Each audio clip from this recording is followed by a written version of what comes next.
ඒල් 2019 36 වෙනි බහුවර්ණයේ බලමු. මේකේ තියෙන්නේ ගැටුම් පිළිබඳ ප්‍රශ්නයක්. ප්‍රත්‍යස්ථ ගැටුම් සම්බන්ධයෙන් ප්‍රශ්නයක්. එහෙනම් අපි ප්‍රත්‍යස්ථ ගැටුම් වලදී භාවිතා කරන මූලික සංකල්ප හඳුනා ගන්න වෙනවා. බලන්න, ඕනෑම ගැටුමක් සිද්ධ වෙන අවස්ථාවේදී ඒ ගැටුම නිසා පද්ධතිය මත බාහිර බල ක්‍රියා කරන්නේ. වස්තුන් දෙකක් එකිනෙක ගැටීමේදී ඒ ගැටුම නිසා පද්ධතිය මත බාහිර බල මොනවත් ක්‍රියා කරන්නේ. ඒ හින්දා ප්‍රත්‍යස්ථ ගැටුමක්වත් බාහිර බල ක්‍රියා කරන්නේ. එහෙම බාහිර බලයක් නැත්තම්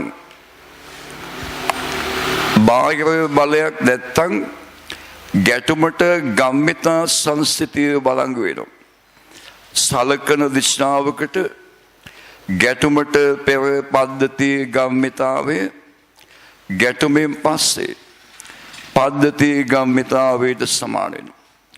ඒ තමයි ගැටුම් සඳහා භාවිතා කරන පළවෙනි සිද්ධිය. ගම්මිතා සංස්ථිතිය. ගැටුමට පෙර පද්ධතිය ගම්මිතාවේ ගැටුමෙන් පස්සේ පද්ධතිය ගම්මිතාවයට සමාන වෙනවා. දෙවෙනි එක, ප්‍රත්‍යස්ථ ගැටුම් සඳහා විශේෂ සිද්ධියක්. ප්‍රත්‍යස්ථ ගැටුමකදී ශක්තිය හානි වීමක් වෙන්නේ. ඒ නිසා ගැටුමට පෙර පද්ධතියේ ශක්තියයි ගැටුමෙන් පස්සේ පද්ධතියේ ශක්තියයි සමාන වෙනවා. මේ ගැටුම් වලදී වස්තුවේ තියෙන මට්ටම වෙනස් වෙන්නේ නේ. ගැටුම් වස්තුන් දෙකක් ගැටෙනකොට ඒ වස්තුන් දෙකේ තියෙන මට්ටම වෙනස් වෙන්නේ. ඒ නිසා විභව ශක්තිය වෙනස් වෙන්නේ. එහෙනම් විභව ශක්තිය වෙනස් වෙන්නේ නැත්නම් චාලක ශක්තිය වෙනස් වෙන්නේ නැහැ. ඒ නිසා ප්‍රත්‍යස්ථ ගැටුමකදී ගැටුමට පෙර පද්ධතියේ චාලක ශක්තිය සහ ගැටුමෙන් පස්සේ පද්ධතියේ චාලක ශක්තිය සමාන වෙනවා. ඒ වුණාට මේ ශක්ති සංස්ථිතියේ භාවිතයෙන් ගැටුම් ගණන් හදනකොට දිග වැඩි. බහුවර්ණයකට ඒක ගොඩක් දිග ක්‍රමයක් වෙනවා. ඒ නිසා අපි ගැටුම් සම්බන්ධ ප්‍රත්‍යස්ථ ගැටුම් සම්බන්ධ ගණන් වලදී ශක්ති සංස්ථිතියේ භාවිතයේ වෙනුවට නිව්ටන්ගේ පරීක්ෂණාත්මක නියමයේ භාවිතා කරනවා. ශක්ති සංස්ථිතියේ භාවිතයේ වෙනුවට නිව්ටන්ගේ පරීක්ෂණාත්මක නියමයේ භාවිතා කරනවා. මේක අපේ විෂය නිර්දේශයේ නෑ. ඒ වුණාට බහුවර්ණ වලට යොදා ගන්න පුළුවන්. බලන්නකේ නියමය. ඒ සහ බී නැමැති වස්තුන් දෙකක් ප්‍රත්‍යස්ථව ගැටෙන අවස්ථාවක් හිතන්න. මේ ගැටුමට පෙර අවස්ථාව. ඒගේ ප්‍රවේගය අපි හිතමු u1යි බීගේ ප්‍රවේගය හිතන්න u2යි කියලා. ගැටුමෙන් පස්සේ ඒගේ ප්‍රවේගය v1 දක්වා වෙනස් වෙනවා. v1 දක්වා.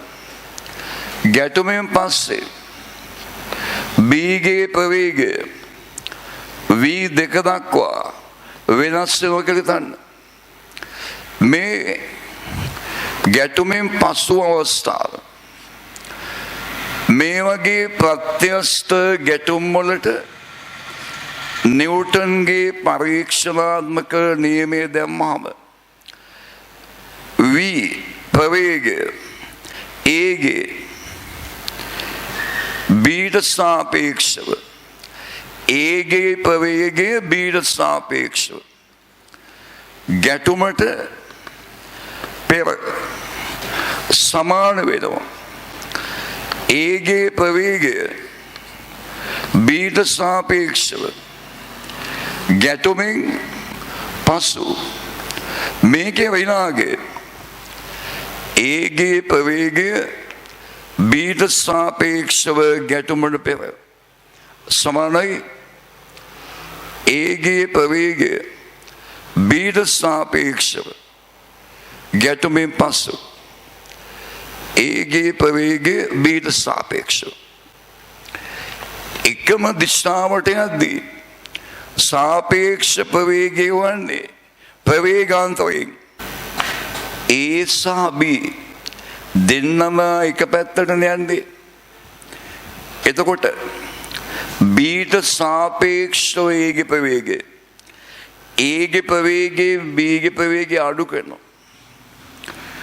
u එක වෙන u දෙක සමානයි.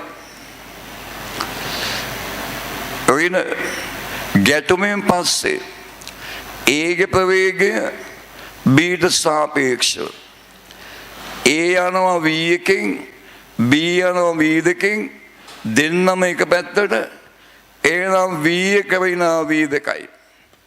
ඔන්න ඒගේ ප්‍රවේගය බීට සාපේක්ෂව ගැටුමෙන් පසු මේක තමයි නිව්ටන්ගේ පරීක්ෂණාත්මක නියමය. ප්‍රත්‍යස්ථ ගැටුම් වලට භාවිතා කරන විදිය. ඒ නිසා අපි ප්‍රත්‍යස්ථ ගැටුම් වලට ගම්මිතා සංස්ථිතයයි මේ විදියට නිව්ටන්ගේ පරීක්ෂණාත්මක නියමය භාවිතා කරනවා. හරිද? එතකොට මේ ප්‍රත්‍යස්ථ ගැටුම් සම්බන්ධ ගණන් වලදී වැඩියෙන්ම විභාගන ඇවිත් තියෙන්නේ සමාන ස්කන්ධ දෙකක් තියෙනවා. එකක් v වේගයකින් එනවා අනිත් එක්කනා නැවතිලා තියෙනවා. දෙන්න ගැටෙනවා. ගැටෙන්නේ ප්‍රත්‍යස්ථම අහනවා ගැටුමෙන් පස්සේ ඒ දෙන්නගේ ප්‍රවේගයන් ගැන. ඒ අවස්ථාව අපි බලමු. මේක පෞද්ගලික විභාග ගණනාවක ඇවිත් තිබ්බා. ඒ පෞද්ගලික විභාග ප්‍රශ්න කළ තියෙනවා නම් මේකේ මතකයේ තියෙන්න ඕනේ. ඒ මතකයේ තිබ්බනම් තමයි විභාග ගාන ලේසි වෙන්නේ. මතකයේ නැත්තම් විභාග ගාන ගොඩාක් දිගයි. හොඳයි අපි අවස්ථාව බලමු. මෙන්න මේ අවස්ථාව මේක තමයි විභාගෙදි වැඩිම ආවේ. ස්කන්ධය සිම්පල් එම්වල ඒ නැමැති වස්තුවක් v වේගයෙන් ගමන් කරනවා. ඒ නැමැති වස්තුව ස්කන්ධයේ සිම්පල් එම්වල b නැමැති වස්තුව නිශ්චලතාවයේ තියෙනවා. මෙන්න ගැටුමට පෙර අවස්ථාව මේ දෙන්න ප්‍රත්‍යස්ථව ගැටෙනකොට ගැටුමෙන් පස්සේ ඒගේ සහ බීගේ ප්‍රවේගයන් හොයන්න තියෙනවා. අපි ගමු ගැටුමෙන් පස්සේ ඒගේ ප්‍රවේගය v1යි බීගේ ප්‍රවේගය v2යි කියලා. මෙන්න මෙහෙම ගැටුමෙන් පසු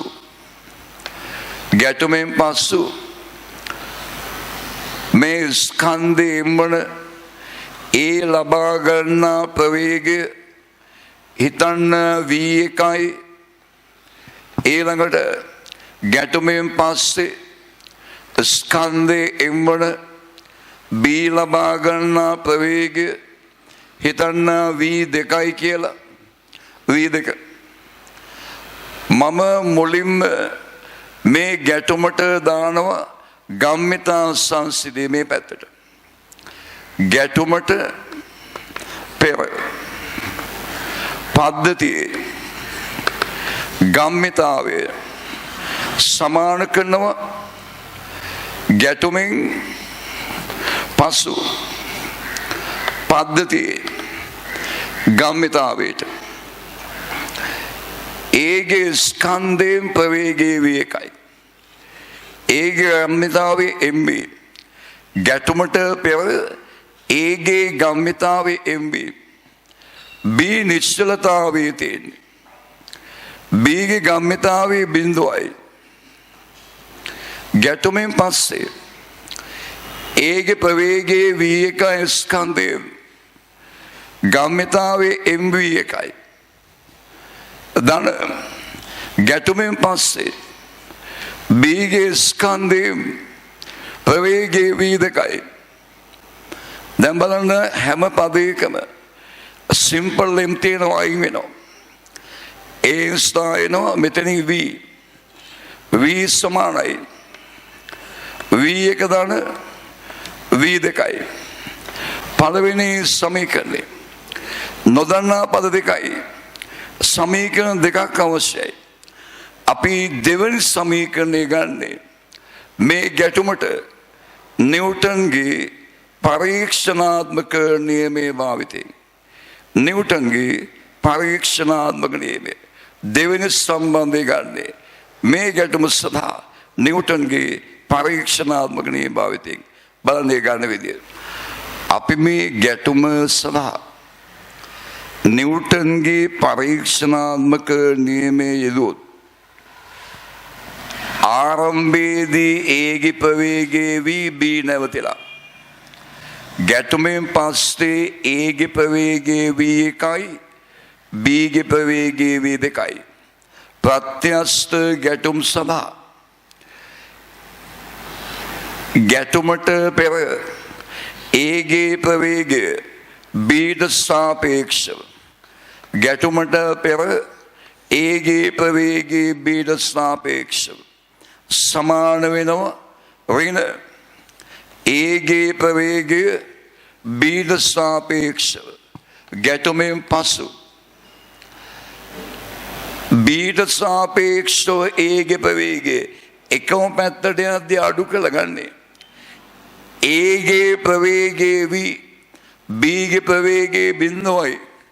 එහෙනම් ඒගේ ප්‍රවේගයෙන් Bගේ ප්‍රවේගය අඩු කරනවා කියන්නේ V වෙන බිඳුව සමාන වෙනවා ඍණ ගැටුමෙන් පසු Bට සාපේක්ෂව ඒගේ ප්‍රවේගය Bගේ ප්‍රවේගයේ V2යි ඒගේ ප්‍රවේගයේ V1යි. එහෙනම් ඍණ V1 වෙන V2 ඍණ V1 වෙන V2 Bට සාපේක්ෂව ඒගේ ප්‍රවේගය. එහෙනම් V වෙන බිඳුව V සමානයි ඍණ වලින් වැඩි කළාම ඍණ V1 ඍණයි ධන V2 දෙවෙනි සමීකරණය. ඔන්න V1 සහ V2 තියෙන සමීකරණ දෙකක් ගත්තා. දැන් අපි මේ දෙක විසඳනවා. අපි මේ කලේ 2019 36 වෙනි බහුවර්ණය කරන්න ගතවන කාලේ අඩු කර ගැනීමට අපි ගාව තිබිය යුතු දැනීමක් හදාගන්න යන එක. ඒ තමයි සර්වසම ස්කන්ධයන් දෙකක් ගැටෙන අවස්ථාව. ඒ නැමැති වස්තුවක් ස්කන්ධයෙන් ඒ වස්තුව විවේගයෙන් ස්කන්ධයේ සිම්පල් ලෙම්බන නැවතිලා තියෙන බී සමග ගැටීම ප්‍රත්‍යස්ත ලෙස ගැටීම ගැටුමෙන් පස්සේ ඒ සහ බී ලබා ගන්නා ප්‍රවේග V1 සහ V2 කියලා ගත්තා. අපි ඒකෙන් සමීකරණ දෙකක් ගත්තා. එකක් ගත්තේ නිව්ටන්ගේ පරීක්ෂණාත්මක නියමයෙන් ඒක V සමානයි ඍණ V1 ධන V2 පළවෙනි එක ගත්තේ ගම්මිතා සංසිය දාලා V සමානයි V1 ධන V2. දැන් අපි මේ සමීකරණ දෙක විසඳනවා. මේ සමීකරණ දෙක විසඳනවා. දැන් අපි අංක 1යි අංක 2යි එකතු කරනවා. අංක 1 ධන අංක 2 V ධන V2යි V ධන V1 ඍණ V1 එකතු වුණා 0යි. V2 දානවා V2 2යි V2. 2යි V සමානයි 2යි V2. එහෙනම් මෙතනින් 2යි 2යි ගුණාම V2 සමානයි V කෙරෙනවා. ගැටුමින් පස්සේ B ලබා ගන්නා වේගයේ V අපි අංක 1 ආදේශ කරනවා. V2 වෙනුවට V දානවා. V2 වෙනුවට V දානවා. දැම්මාම V සමානයි V1 දාන V2 වෙනුවට V දාන්නේ අංක 1. මේ V කැපිලා යනවා. එහෙනම් V1 සමානයි 0යි. ගැටුමෙන් පස්සේ V1 0යි. V1 කියන්නේ ඒගේ වේගය. ඒ නවතිනවා ගැටුමෙන් පස්සේ. V2 B ගේ වේගය. B ඒට තිබ්බ වේගය ලබා ගන්නවා. එහෙනම් මෙන්න සමාන ස්කන්ධ දෙකක් තියෙනවා. එක්කෙනෙක් නැවතිලා ඉන්නවා. අනිත් එක්කන ඇවිල්ලා ප්‍රත්‍යස්ත ගැටුමක් සිදු කරනවා. ඒ ගැටුමෙන් පස්සේ වෙන දේ මේක මතක තියාගන්න ඕනේ. මේක කලින් විභාග බහුවන කීපයකදී හැවුවා. මේ තියෙන අවස්ථාව.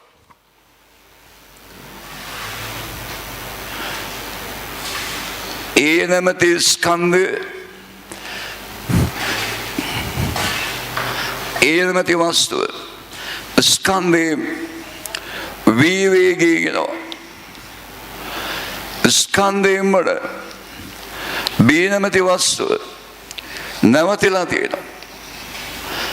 මේ ගැටුමට පෙර ගැටුමෙන් පස්සේ ඒගේ වේගයේ ස්කන්ධයෙන් වල ඒගේ වේගයේ V1 0යි කියලා වාගත්තා. ඒ නවතිනවා. B ගේ වේගය V2 ගේ V කියලා වාගත්තා. මේ දෙන්න සමාන ස්කන්ධ දෙකක් නම් මෙයා නැවතිලා තිබ්බොත් මෙයා ඇවිල්ලා යම් වේගයකින් වැදුනොත් වදින එක්කන නවතිනවා. නැවතිලා තිබ්බ එක්කන වදින එක්කනගේ වේගය ලබාගෙන යනවා. ගැටුමෙන් පස්ව අවස්ථාව. ඔය සිද්ධිය මතක තිබ්බොත් ඒ 2019 බවවන්නේ තරමක් කාලය අඩු වෙනවා. නැත්නම් දිග ගානක්. දැන් අපි ගානට යමු. බලන්න. මේ තියෙන්නේ 2019 36 වෙනි බහුවන්නේ.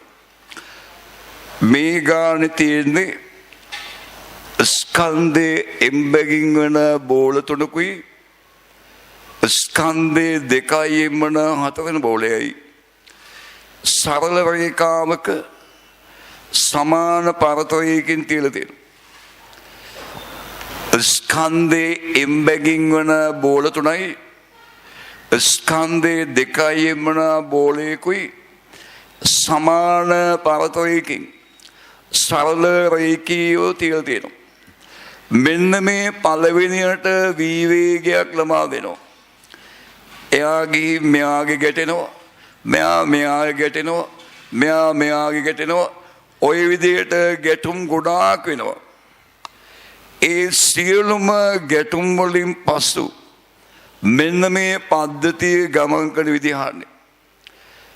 බලන්න මේගොල්ලන් සර්ව සමයි. මේගොල්ලන් ආරම්භයේදී නැවතිලා ඉන්නේ.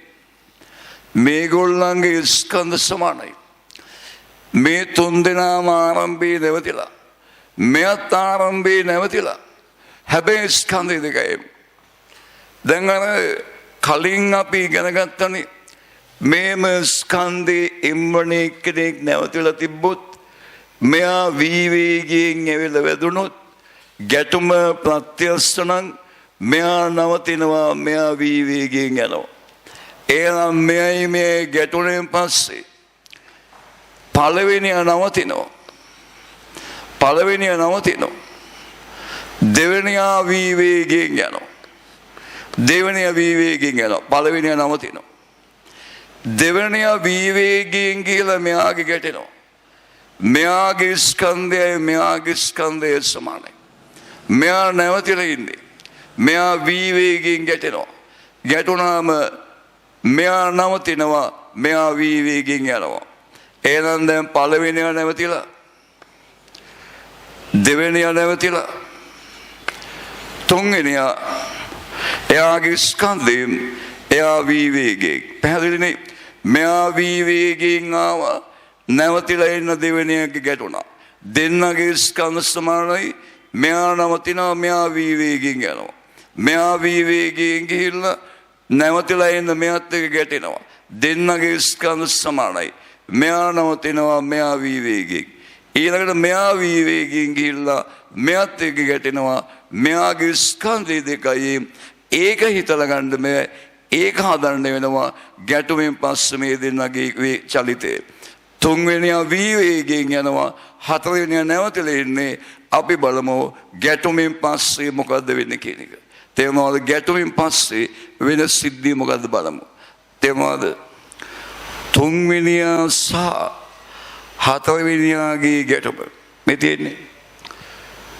තුන්වෙනියාගේ ස්කන්ධයෙන් එයා විවේකයෙන් යනවා හතරවෙනියාගේ ස්කන්ධය දෙකයින් එයා නැවතිලා තියෙන්නේ මෙන්න ගැටුමට පෙර අවස්ථාව අපි මෙහෙම හිතමු ගැටුමෙන් පස්සේ ස්කන්ධේ එම්වන තුන්වෙනියා V1 ප්‍රවේගයෙන් යනවා ස්කන්ධේ දෙකයින් වෙන හතරවෙනියා V2 ප්‍රවේගයෙන් යනවා නොදන්නා පද දෙකයි සමීකරණ දෙකක් ඕනේ එකක් ගන්නවා ගම්මිතා සංස්කෘතියෙන් අනිත් එක ගන්නවා නිව්ටන්ගේ පරීක්ෂණාත්මක නියමයෙන් අපි මුලින්ම ගම්මිතා සංසිද්ධානමේ දිශාවට ගැටුමට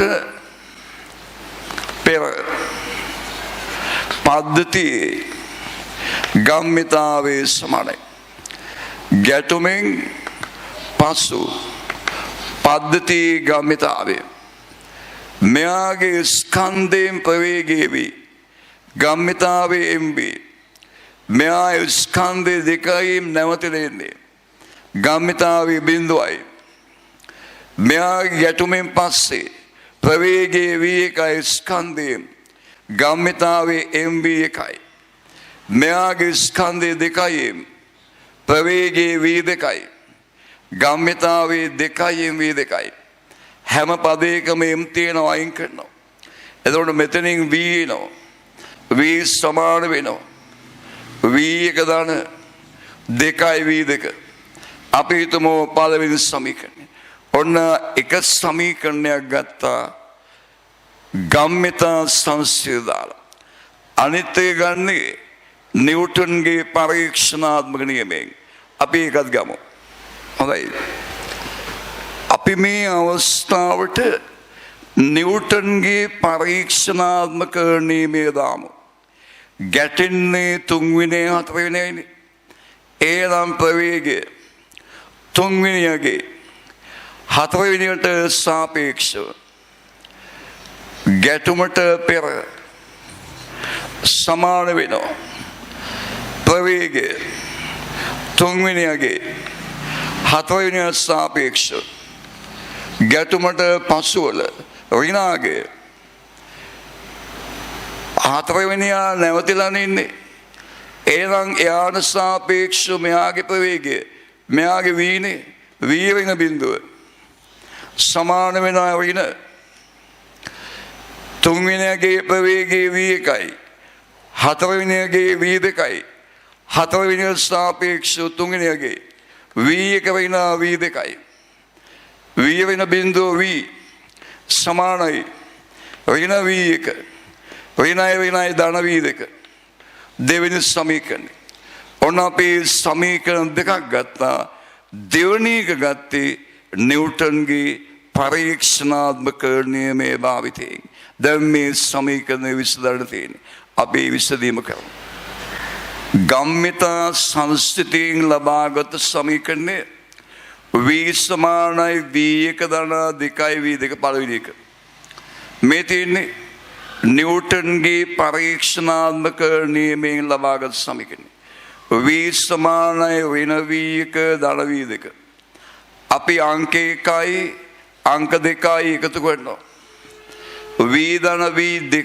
V සමාන වෙනවා ධන V1 ඍණ V1 කැපිලා යනවා දෙකයි වී දෙක ධන වී දෙක තුනයි වී දෙක මේ තුන මෙහාට ගියාම වී දෙක සමාන වෙනවා දෙකයි වී බෙදීම තුන වී දෙකේ අගය දෙකයි වී බෙදීම තුනයි ඒ කියන්නේ ගැටුමෙන් පස්සේ හතරවෙනිය ලබා ගන්න වේගය දෙකයි වී බෙදීම තුනයි බලමු තුන්වෙනියගේ වේගය v1 හොයන්න තුන්වෙනියගේ v1 අපි අංක 1 ආදේශ කරමු අංක 1 v2 ගේ ආදේශ කරමු අංක 1 v සමානයි v1 ධන දෙවරක් v2 කියන්නේ දෙකයි v බෙදීම තුන එතකොට මෙතන හතරයි වීනේ හතරයි වී බෙදීම තුන මේ හතරයි වී බෙදීම තුන මෙහාට ගේනවා හතරයි වී බෙදීම තුන මෙහාට ගේනවා වී වෙන හතරයි වී බෙදීම තුන සමානයි වී එක වී වලින් හතරයි වී බෙදීම තුනක් අඩු වුණාම ඍණ තුනෙන් එකයි වී ඍණ තුනෙන් එකයි වී ඒලා වී එකේ අගය සමාන වෙනවා ඍණ තුනෙන් එකයි වී ඒ කියන්නේ තුන්වෙනියා ආපෝ හැරිලා තුනෙන් එකයි වී කියනවා ඍණ ලකුණක් ආවේ ආපෝ යනවා ආපෝ හැරිලා තුනෙන් එකයි වී වේගයෙන් ගමක් කරනවා එහෙනම් ගැටුමින් පස්සේ හතරවෙනියා දෙකයි වී බෙදීම තුන වේගයෙන් ඉස්සරහට යනවා තුන්වෙනියා තුනෙන් එකයි වී වේගයෙන් අනිත් පැත්තට එනවා ඇවිල්ලා ආයේ දෙවෙනියත් එකත් ගැටෙනවා අපි බලමු මේ ගැටුම් ටික තුන්වෙනියයි හතරවෙනියයි ගැටුණ පස්සේ හතරවෙනියා මේ පැත්තට යනවා දෙකයි වී බෙදීම තුන වේගයෙන් ආයේ ගැටෙන්නේ නැහැ යා එහෙනම් හතරවෙනියගේ අවසාන ප්‍රවේගය දෙකයි වී බෙදීම තුනක් දකුණු දිශාවට තුන්වෙනියා මේ පැත්තට ඇවිල්ලා නැවතිලා ඉන්න දෙවෙනියත් එක්ක ගැටෙනවා මෙයා නිශ්චලතාවයේ තියෙන්නේ මෙයාගේ ස්කන්ධය සමානයි අපේ අවස්ථාව ඉඳගත්තා සමාන ස්කන්ධ දෙකක් තියෙනවා නම් එක්කෙනෙක් නැවතලා ඉන්නවා නම් අනිත් එක්කනා යම් වේගයෙන් ආවොත් මෙයාත් එක්ක ප්‍රත්‍යස්තව ගැටුණොත් මෙයා නවතිනවා මෙයාගේ වේගය මෙයා ලබා ගන්නවා එහෙනම් තුන්වෙනියා දෙවෙනියා සමග ගැටුණාම තුන්වෙනියා නවතිනවා දෙවෙනියා තුන්වෙනියගේ වේගය ලබා ගන්නවා වී බෙදීම තුන ඊළඟට දෙවෙනිය ඇවිල්ලා පළවෙනිය ගැටෙනවා ඒකත් කලින් වගේ මෙයාගේ ස්කන්ධය සමානයි මෙයා වී බෙදීම තුන වේගයෙන් එන්නේ නැවතිලා එන මෙයාත් එක්ක ගැටෙනවා ගැටුමෙන් පස්සේ මෙයා නවතිනවා මෙයාගේ වේගය මෙයා ලබා ගන්නවා ගැටුම ප්‍රත්‍යස්තෙන්ද මෙයා වී බෙදීම තුන වේගයෙන් ගමන් කරනවා වී බෙදීම තුන ඔන්න අවසානයේදී තියෙන මේ අවස්ථාව මෙයයි නැවතිලා පළවෙනියා වී බෙදීම තුන වේගයෙන් මෙහාට යනවා හතරවෙනියා දෙකයි වී බෙදීම තුන වේගයෙන් මෙහාට යනවා උත්තර පහක් දීලා තියෙනවා ඒ උත්තර පහේ මේ අවස්ථාව ගෙනහන්නේ ඒක තියෙන්නේ හතරවෙනි පිළිතුරේ එහෙනම් 36 වෙනි ප්‍රශ්නේ පිළිතුර 4 බලන්න මේ ගාන මුල ඉඳලම හදාන ගියානම් ගැටුම් ගොඩාක් සලකන්නේ දැනුත් මේ ගාන දිගයි මේක විනාඩි දෙකකින් හදන්න බෑ දැනුත් එහෙමත් කොට කරගත්තේ අර සමාන ස්කන්ධක ගැටුම ගැන මතක තියාගෙන ඉඳලා ඒ සහ බී ස්කන්ධයෙන් බැගින් බී නැවතිලා තියෙනවා ඒ වී වේගයෙන් ගමන් කළා බී සමග ගැටුණාම ගැටුම ප්‍රත්‍යක්ෂයෙන් ඒ නවතිනවා ඒ ප්‍රවේගයේ බී ලබා ගත්තා මෙයාගේ ගැටුමයි හිවේකින් මෙයාගේ හිවේකින් ආපහුද මේ ගැටුම් හිවේ සිද්ධින් ඒක මතක තිබෙ නැත්නම් මේක දිග ප්‍රශ්නයක් ඒක මතක තිබ්බනම් 3-4 ගැටුම් විතරයි සලකන්න තියෙන්නේ. ඒ මොනවාද? පහුගිය විභාග බහුවන පිළිබඳ හොඳ දැනීමක් තියෙන්න ඕනේ. අපි මේ 2019 බහුවර්ණ සාකච්ඡා දවස් වුණාම අපි 2018 17 දිවසෙන් අවුරුදු 10ක විතර පෞද්ගලික විභාග බහුවර්ණ සාකච්ඡා කරනවා.